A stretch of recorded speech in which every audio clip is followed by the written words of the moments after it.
नमस्कार दोस्तों, मैं हूं प्रदीप डबास और आज हम आपसे एक ऐसा सवाल पूछने जा रहे हैं जो शायद आपके दिल में भी हो। क्या वाकई भारतीय जनता पार्टी सरकार वही सब कुछ कर रही है जिसका बीज विपक्ष या फिर कांग्रेस सालों से बो चुकी थी? क्या राहुल गांधी जिन मुद्दों को उठाते हैं, भारतीय जनता पार्टी पहले उनका मजाक उड़ाती है और बाद में चुपचाप उन्हीं नीतियों को लागू कर देती है? दोस्तों, याद कीजिए, जब राहुल गांधी ने जीएसटी को गब्बर सिंह टैक्स कहा था तो बीजेपी नेताओं ने क्या क्या बयानबाजी की थी। तब कहा गया था कि राहुल गांधी को अर्थव्यवस्था की समझ ही नहीं है, यानी कि वो जानते ही नहीं है कि इकोनॉमी कैसे चलती है, उन्हें टैक्स स्ट्रक्चर की जानकारी नहीं है और वे सिर्फ सस्ती राजनीति कर रहे हैं। लेकिन आज वही भारतीय जनता पार्टी या बीजेपी सरकार जीएसटी में बड़े सुधार करके उसे जनहितैषी बनाने का दावा कर रही है। तो क्या यह मान लिया जाए कि राहुल गांधी की सोच शुरू से सही थी या विपक्ष की सोच शुरू से सही थी और सरकार देर से ही सही लेकिन अब उसी दिशा में बढ़ रही है? सरकार ने ऐलान किया है कि अब जीएसटी के केवल दो स्लैब होंगे, 5% और 18%, यानी दूध, दही, रोटी, साबुन, शैम्पू जैसी रोजमर्रा की चीजें सस्ती हो जाएंगी। टीवी, एसी, मोबाइल, इंश्योरेंस पर भी राहत मिलेगी, लेकिन लग्जरी शौक से जुड़ी चीजें महंगी होंगी जिन पर अब 40% तक का टैक्स लगेगा। सुनने में तो ये सब कुछ बेहद अच्छा लगता है दोस्तों, लेकिन सवाल ये है, क्या इस सुधार का समय चुनावी रणनीति से जुड़ा हुआ है?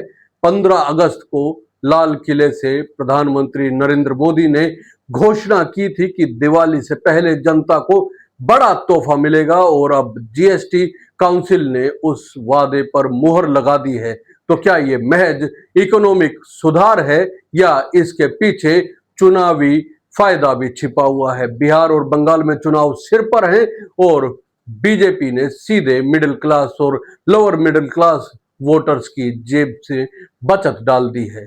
लेकिन यहाँ एक और बड़ा सवाल खड़ा होता है दोस्तों, अगर ये सुधार इतने जरूरी थे तो 8 साल पहले क्यों नहीं किए गए? क्यों लाखों छोटे व्यापारियों और एमएसएमईज को इतने साल तक जटिल जीएसटी के बोझ तले दबा कर रखा गया? क्यों बच्चों की किताबें, दूध, दही, अनाज, अस्पताल, यहां तक कि किसानों की जरूरत की चीजों पर भी टैक्स लगाया गया? दोस्तों, विपक्ष लगातार कहता है कि जीएसटी को सरल बनाया जाए। विपक्ष के नेता कहते रहे कि अधिकतम 18% की कैप होनी चाहिए, उससे ज्यादा जीएसटी किसी भी चीज पर नहीं लगनी चाहिए। भारत को गब्बर सिंह टैक्स नहीं चाहिए, बल्कि एक सरल और न्याय संगत टैक्स सिस्टम चाहिए या टैक्स सिस्टम चाहिए। लेकिन तब मोदी सरकार ने उनकी बातों को नजरअंदाज कर दिया था और आज वही सरकार लगभग उसी लाइन पर चल रही है जिसका खाका कांग्रेस या विपक्ष ने सालों पहले खींचा था। तो सवाल यह है, क्या बीजेपी को हर बार विपक्ष से सीखकर ही आगे बढ़ना पड़ेगा? नोटबंदी हो या कृषि कानून, हर जगह सरकार ने पहले ठोस कदम उठाए, विपक्ष की बातों का मजाक उड़ाया और आखिरकार उन्हीं सवालों को स्वीकार करके यू टर्न लिया। जीएसटी भी उसी कड़ी का हिस्सा बनता दिख रहा है दोस्तों। अब जरा जनता की जेब पर असर की बात भी कर लेनी बेहद जरूरी है, क्योंकि ये सबसे महत्वपूर्ण है। अगर आप महीने में 20,000 की ग्रोसरी खरीदते हैं तो अब आपको सीधे 1,000 की बचत होगी।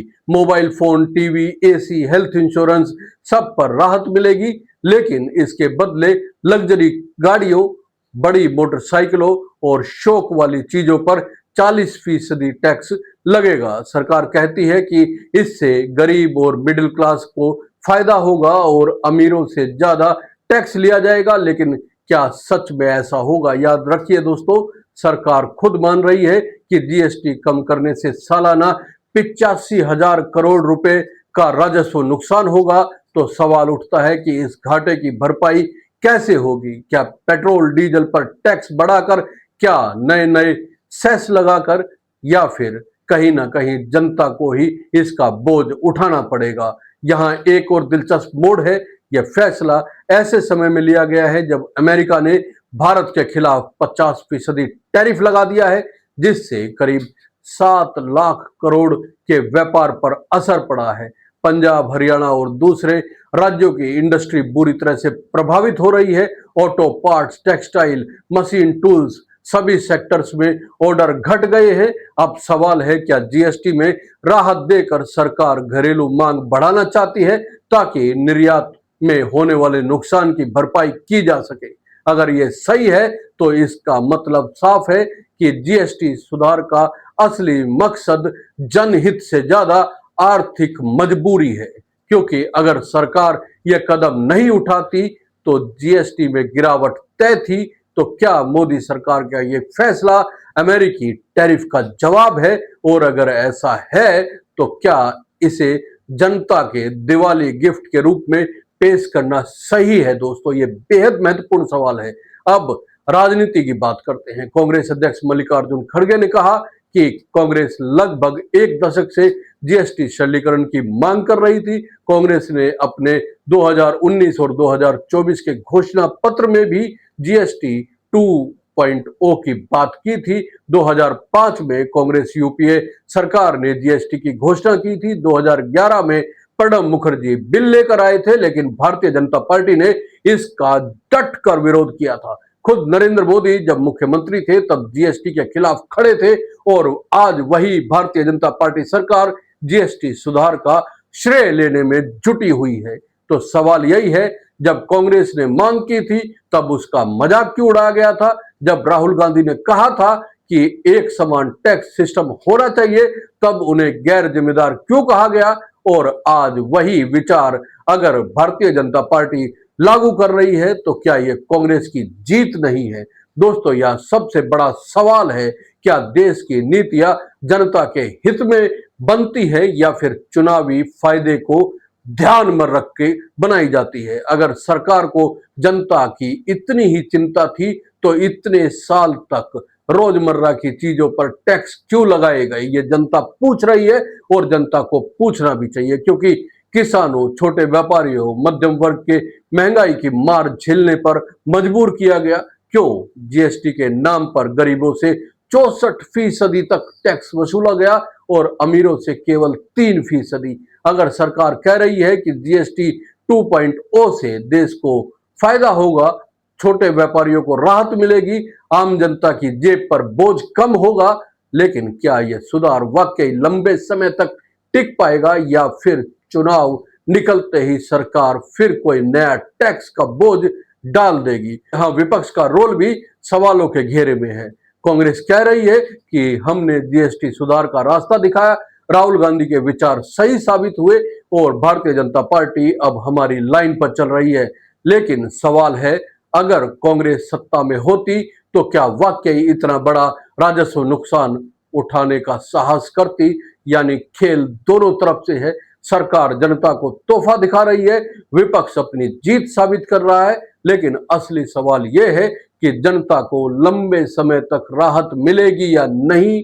अब आपको सोचना है दोस्तों, क्या यह जनहित का फैसला है या चुनावी रणनीति? क्या बीजेपी सचमुच राहुल गांधी के विचारों को अपनाकर देश को फायदा पहुंचा रही है, या फिर मजबूरी में यह कदम उठाना पड़ रहा है? क्या जीएसटी सुधार सचमुच जनता के लिए है, या सिर्फ चुनावी मैदान में एक और तीर इसे कहा जा सकता है? क्योंकि हमने आपको पहले भी बताया कि बिहार और पश्चिम बंगाल के चुनाव सिर पर आ चुके हैं। दोस्तों, इस वीडियो में हर सवाल सरकार और विपक्ष दोनों को कटघरे में खड़ा करता है, लेकिन आखिरी फैसला आपके पास है, यानी कि जनता के पास है।